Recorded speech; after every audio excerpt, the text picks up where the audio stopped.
नमस्कार, मैं नासिर खान। आप देख रहे हैं सत्यजीत। चलिए नजर डालते हैं इस वक्त की खास खबर पर। JRJK एकेडमी का वार्षिकोत्सव। डॉक्टर शून्य संदीप सरावगी ने विद्यार्थियों को किया प्रेरित। झांसी के पंचवटी स्थित दुल्हन वाटिका में JRJK एकेडमी ने शुक्रवार को अपना वार्षिक समारोह हर्षोल्लास के साथ मनाया। इस कार्यक्रम में मुख्य अतिथि डॉक्टर शून्य संदीप सरावगी और विशिष्ट अतिथि विजय पहाड़िया का शिक्षकों, निदेशकों और विद्यार्थियों ने गर्मजोशी से स्वागत किया। कार्यक्रम का शुभारंभ एकेडमी के निदेशक प्रदीप राय और रीना राय ने अतिथियों का सम्मान करके किया। इसके बाद प्रधानाचार्य स्वाति गौड़ ने विद्यालय की उपलब्धियों और भविष्य की योजनाओं के बारे में जानकारी दी। वार्षिकोत्सव के अवसर पर विद्यार्थियों ने नृत्य, गीत और नाटक सहित कई तरह की रंगारंग सांस्कृतिक प्रस्तुतियां दी। दर्शकों ने बच्चों की प्रतिभाओं की सराहना की और शिक्षकों को उनके मार्गदर्शन के लिए धन्यवाद दिया। मुख्य अतिथि डॉक्टर शून्य संदीप सरावगी ने विद्यार्थियों को मेहनत और ईमानदारी से आगे बढ़ने की प्रेरणा दी। उन्होंने कहा कि विद्यालय समाज का निर्माण करता है और बच्चों की शिक्षा और संस्कारों से ही राष्ट्र का विकास होता है। इस दौरान उत्कृष्ट प्रदर्शन करने वाले विद्यार्थियों को सम्मानित किया गया, जिससे उनका मनोबल बढ़ा। कार्यक्रम का समापन सभी अतिथियों, शिक्षकों और अभिभावकों के प्रति आभार व्यक्त करते हुए हुआ। ये वार्षिक समारोह शिक्षा, संस्कृति और उत्साह का एक प्रेरणादायक संगम था। इस अवसर पर प्रवेंद्र सिंह, संदीप नामदेव, अनुज प्रताप सिंह, राकेश अहिरवार, राजू सैन, दीक्षा साहू, मुस्कान विश्वकर्मा आदि भी उपस्थित थे।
सरफरोशी की तमन्ना अब हमारे दिल में है, देखना तुझे आसमां।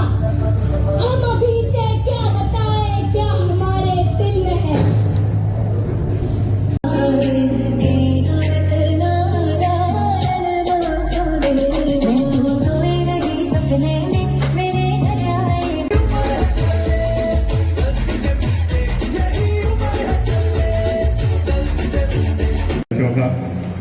जिनको भी देख रहे थे अभी वास्तव में छोटे छोटे बच्चे, और उससे बड़ा बंदा अभिनंदन उन टीचरों का, हमारे प्रदीप भाई का, जिनकी मेहनत से हम सब लोग इकट्ठे होकर यहाँ पे बच्चों को हौसला अफजाई करने का मौका मिलता है।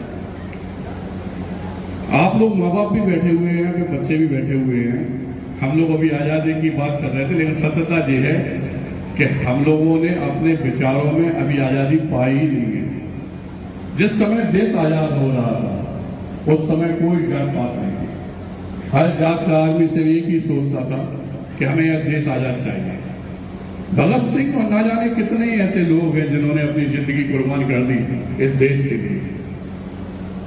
अगर नाम लेने अपन लोग बैठ जाए तो हो सकता पूरी रात निकल जाए। इतने लोगों ने अपनी जिंदगी दी इस दिन के लिए, जो दिन आज हम लोग जी रहे हैं। लेकिन जो आजादी चाहिए थी उन विचारों में अंतर आ ही नहीं है। हम लोग आज भी अपने आप में जात पात में बटे हुए हैं, आज भी हम लोग अपनी स्वार्थ की जिंदगी बटे हुए हैं। हमें अपने बच्चों को जो शिक्षा देना चाहिए वो शिक्षा सही रूप में उनके मार्गदर्शन के लिए उन्हें मिल ही नहीं रही है।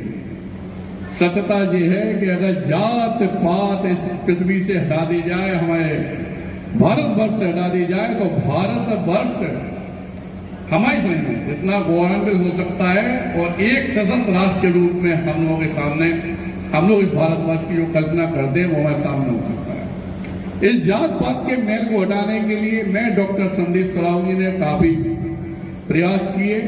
यहाँ जितनी हमारी बेटी बैठी, माँ बाप बैठे हैं, छोटे छोटे बच्चे ने बताना चाहते हैं कि सनातन धर्म का अंतिम पायदान वाल्मीकि समाज, जिस समाज को छूने से हम लोगों को दोष लग जाता था, उस समाज की बेटियों के पैर धोकर कन्यादान लेने वाला आपके अपने परिवार का, अपने झांसी का, आपका अपना बेटा, अपना भाई, अपना परिवार का सदस्य, मैं डॉक्टर संदीप सराव, हजारों बेटियों को हम लोग कन्यादान कर चुके हैं। जिन बेटी या बच्चे को पढ़ाई लिखाई में दिक्कत है वहां हम लोग सहयोग करते हैं। संघर्ष सेवा समिति के नाम से हम अकेले चले थे, लेकिन आज हमारे संग बहुत बड़ा काफिला है और जगदम्बा की कृपा से लोग बाग भी आपकी तरह हैं, प्रदीप भैया जैसे हैं, हमारे छोटे भाई विजय जैसे हैं, जो बच्चों को सिखा रहे हैं। प्रिंसिपल साहब हैं, वो माँ, उसको सत्संग नमन है भैया जिसने प्रदीप जैसे बच्चे को जन्म दिया। उनका साथ देने के लिए आज यहाँ पे आए। देख रहे थे कि आपको चलने में भी असमर्थता हो रही थी, लेकिन एक माँ का जो कर्तव्य होता है वो आपने बखूबी निभाया। सबका बहुत बहुत वंदन अभिनंदन करते हैं।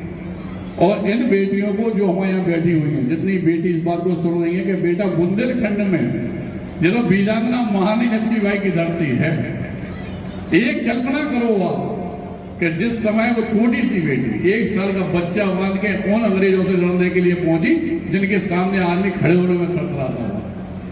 उन अंग्रेजों को काट कर निकल गए, अपना नाम कर दिया कि हाँ, आज उसी बीजांगना महारानी लक्ष्मीबाई की वजह से आज ये झांसी को जाना है। ऐसा ही साहस, ऐसी ही ताकत हम अपनी बेटियों में देखना चाहते हैं। और जहां जो बेटी अपने आप को कमजोर समझे, वहां मैं बड़े भाई के रूप में, पिता के रूप में उनके साथ खड़ा हूं। इस बात का वचन मैं दे रहा हूं यहां से। आप लोग आइए संघर्ष समिति, देखिएगा हमारी टीम चले। हम अकेले थे, आज कम से कम 22-25 हजार लोग मेंबर्स हैं।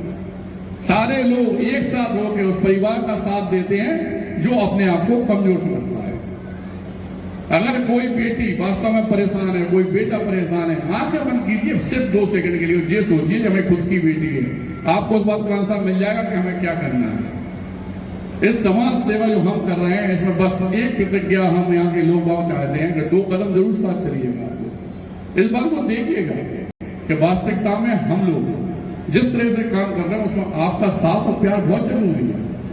हमारी भी क्योंकि समाज सेवा करते हैं तो सिर्फ एक ही इच्छा है, हमें कोई मान्य बनने का शौक नहीं है, हमें कोई चुनाव लड़ने का शौक नहीं है। लेकिन जिस तरह बीरांगना महारानी लक्ष्मीबाई से झांसी जाना जाता है, दादा ध्यानचंद के नाम से झांसी जाता है, गुप्ता मेहती गुप्त के नाम से झांसी जाना है, इसी तरह हम रहे ना रहे एक दिन संदीप सराव के नाम से झांसी जाना आएगा।